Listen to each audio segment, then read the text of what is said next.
Hello student, मैं doctor Anju Mittal. हम third year में एम्ब्रियोलॉजी के अंदर एंडोस्पर्म टाइप्स पढ़ रहे थे और आज मैं आपको एंडोस्पर्म में हॉस्टोरिया चूषकांक के बारे में हम स्टडी करेंगे।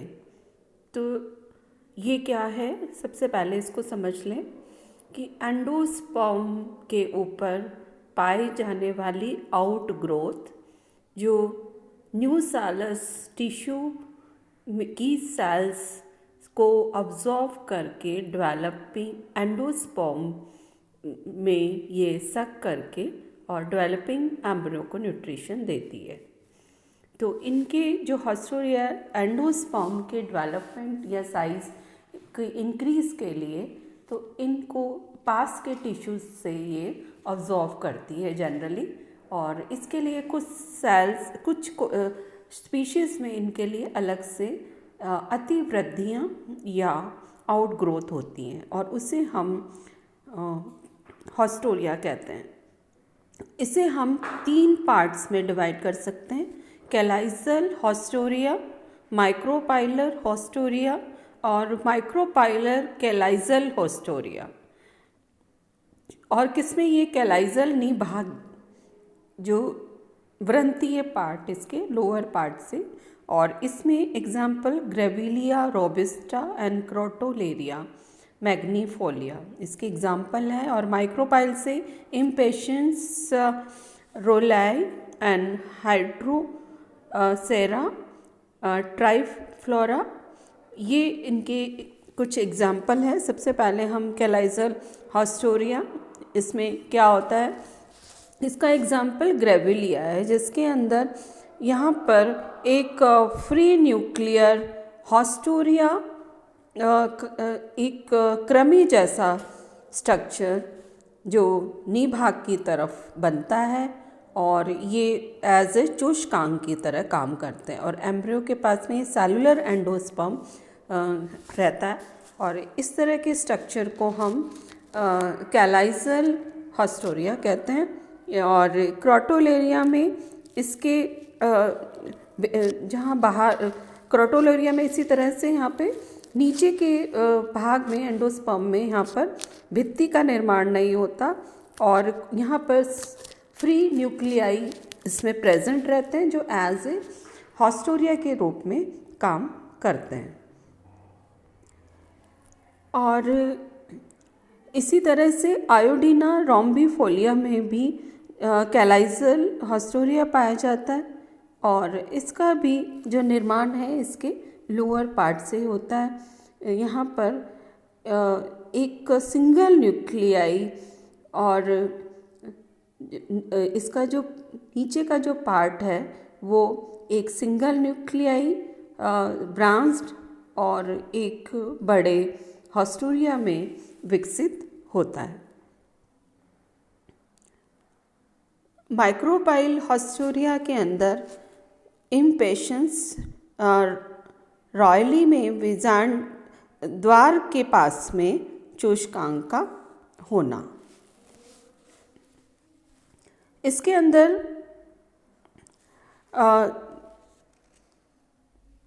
यहाँ पर कोशिकीय हॉस्टोरिया पाए जाते हैं और ये हाइड्रोसेरा ट्राइफ्लोरा और इम्पेशंस रॉयली इसके एग्जाम्पल है। और यहाँ पर एंडोस्पर्म के सेंटर में विभाजन से एक माइक्रोपाइल और एक कैलाइजल का निर्माण होता है और दोनों ही डिवीज़न के इसमें माइक्रोपाइल के पास के विभाजन से 3 सेल्स बनती है और इनमें सबसे ऊपर वाली जो सेल्स है वो एज ए हॉस्टोरिया के रूप में विकसित हो जाती है और ये बहुत फैला हुआ और बहुत ब्रांच्ड होता है और ये as a hyphae fungi hyphae के समान ये दिखाई देता है। ये इम्पेशंस रॉयली में इस तरह का देखने को मिलता है। और माइक्रोपाइल कैलाइजल हॉस्टोरिया, ये एकैथेंसी के उसमें पाया जाता है फैमिली में। और साथ में ये यहाँ पर बेजान द्वार, माइक्रोपाइल और कैलाइजल दोनों पर ही हॉस्टोरिया मिलते हैं। इसमें सबसे पहले एंडोस्पर्म के न्यूक्लियाई विभाजन के बाद में एक ट्रांसफर भित्ति के द्वारा कैलाइजल और माइक्रोपाइल चैम्बर बनता है। और इसके अपर माइक्रोपाइल में फिर डिवीज़न होके यहाँ पर 3 सेल का निर्माण हो जाता है। और माइक्रोपाइल तथा कैलाइजल के जो अपर पार्ट है और लोअर पार्ट से हॉस्टोरिया का निर्माण होता है, जबकि मिडिल वाला है वो एज ए एंडोस्पर्म का निर्माण करता है। और हाइड्रोफिलेसी के मेंबर नीमोफिला में भी यहाँ पर एंडोस्पर्म न्यूक्लियाई के विभाजन से 2 समान सेल बनाती है, और जिसमें नीचे वाली कोशिका कैलाइजल हॉस्टोरिया और ऊपर सेल में एक और विभाजन होता है, तो एक सेंट्रल सेल बनती है और जो कि भ्रूणपोष बनाती है, और ऊपर वाली सेल यहाँ पर हॉस्टोरिया बनाती है। लाइक अपर सेल की तरह ही इस तरह का इसमें निर्माण होता है।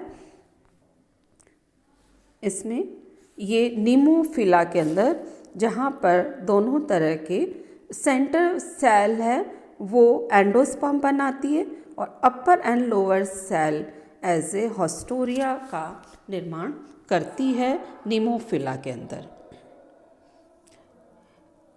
कुछ इसमें कुछ असामान्यताएं देखने को मिलती हैं एंडोस्पर्म में नॉर्मल से, जिसमें एक है रूमिनेंट एंडोस्पर्म।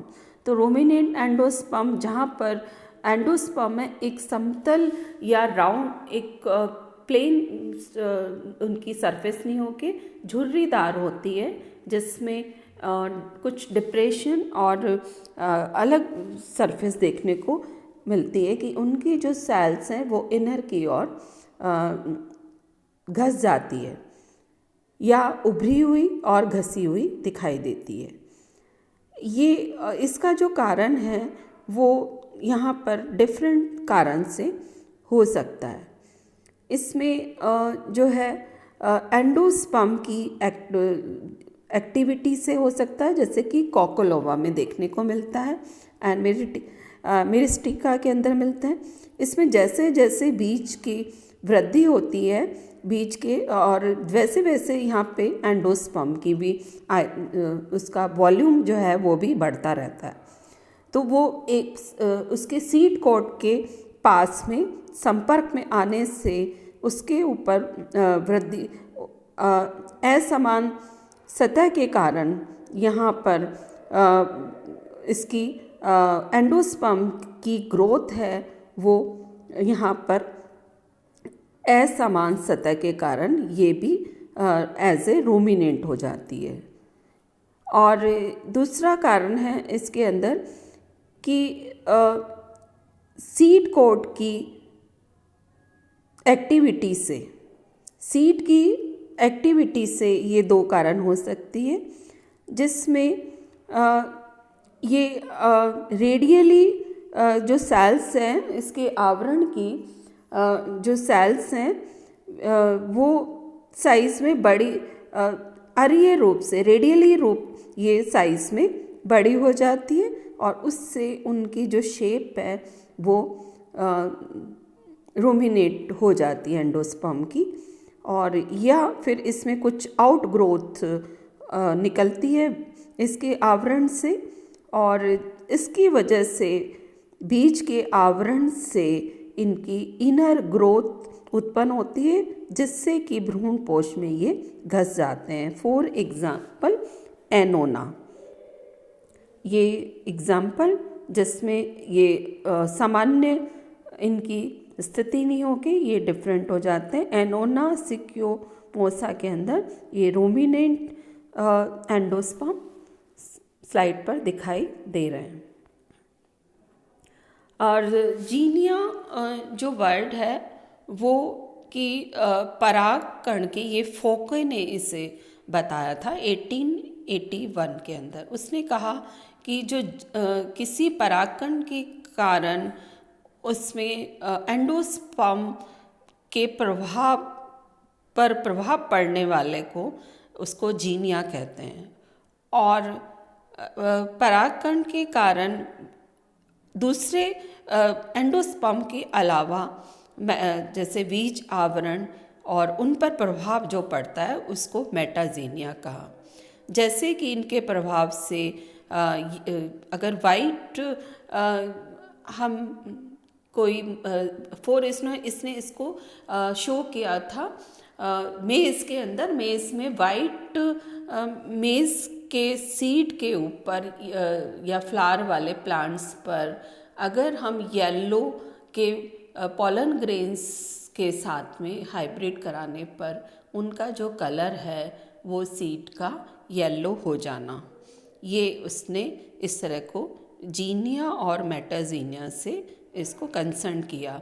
लेकिन अभी प्रेजेंट स्टडी के अंदर नवाज़ ने यहाँ पर डबल फर्टिलाइजेशन और मेंडल्स ने यहाँ पर इनके कलर के अंदर हेरिडिटरी ये कैरेक्टर को एक्सप्लेन करने के बाद में ये क्लियर हो जाता है कि ये गैमेट के फ्यूज़न के बाद में इनका जो कलर है, एंडोस्पर्म का कलर मेल न्यूक्लियाई के फ्यूज़न जिसमें डबल फर्टिलाइजेशन पाया जाता है, तो वो पॉलर न्यूक्लियाई के जुड़ने के बाद में एक नया कलर का निर्माण कर सकते हैं, क्योंकि येलो कलर है वो वाइट कलर पर डोमिनेंट होता है।